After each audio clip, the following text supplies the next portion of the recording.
அனைவருக்கு வணக்கம். நான் காதல் எப்ரமோ. இந்த இடத்துல முரளிகிருஷ்ணாவ அப்பப்போ ஃபோன் பண்ணி மிரட்டிட்டு இருக்காங்க சங்கர் இருந்துட்டு. முரளிகிருஷ்ணா யார் தான் நம்மள இப்படி மிரட்டுவாங்க? ஒண்ணுமே புரியலன்ட்டு முரளிகிருஷ்ணா ஒரு பக்கம் அப்பப்போ பயங்கர டென்ஷனா கத்திட்டு இருப்பாங்க. உடனே அஞ்சலி இருந்துட்டு என்னங்க ஆச்சுன்றாங்க. நானும் பார்த்துக்கிட்டு இருக்கேன். ஏதோ சவுண்டு போட்டு கத்தி பேசிட்டு இருந்த மாதிரி இருந்துச்சு. ஏதாச்சும் பிரச்சனையான்றாங்க. அப்படியெல்லாம் ஒன்றும் இல்லை அஞ்சலிமான்றாங்க. இல்லை ஏதோ பிரச்சனையாட்டம் இருக்கு. ஏதோ கத்திட்டு இருந்தேன். அந்த சவுண்டு கேட்டதுனால தான் வந்தேன்றாங்க.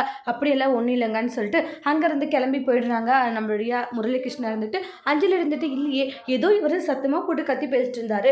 என்னன்னு கேட்டால் ஒன்றும் இல்லைன்றாரு. என்னவா இருக்கும் அப்படின்ட்டு அஞ்சலி நினைக்கிறாங்க. சரி ஏதாச்சும் பேசிட்டு இருந்திருப்பாரு, நம்மளுக்கு தான் அப்படி கேட்டிருக்கும் போலன்னு சொல்லிட்டு அஞ்சலி அங்கேருந்து கிளம்புறாங்க. வீட்டிலலாம் ஃபோன் பேசுறதே ரொம்ப டேஞ்சர் போல, எப்போ யார் வருவாங்கன்னே தெரிய மாட்டேங்குது, கொஞ்சம் நம்ம உஷாராக தான் இருக்கணும் போல அப்படின்ட்டு முரளிகிருஷ்ணா நினைக்கிறாங்க. ஆனால் வீட்டில் நடக்கிற ஒவ்வொரு பிரச்சனையும் பார்த்தாலையும் தலைக்கு மேலே ஏறுது அப்படின்ட்டு ரொம்ப கோவமா இருக்காங்க. இந்த ராகவியை அபியும் தீர்த்து கட்டணும் அப்படின்னு ஒவ்வொரு முறையும் நினைக்கிறேன். ஆனால் அது மட்டும் நடக்க மாட்டேங்குது. கண்டிப்பாக அப்படி எனக்கானவ எப்படியாச்சு அவங்க 2 பேரை பிரிச்சிடணும். ஃபஸ்ட்டு எனக்கு தடியாக இருக்கிற இந்த அஞ்சலியை போட்டு தள்ளணும். என்ன பண்ணாலே அவளை மட்டும் போட்டு தள்ளவே முடிய மாட்டேங்குது. ஃபஸ்ட்டு நம்ம அவளை போட்டு தள்ளிடணும்னு சொல்லிட்டு வெறித்தனமாக இருக்காங்க முரளிகிருஷ்ணா இருந்துட்டு.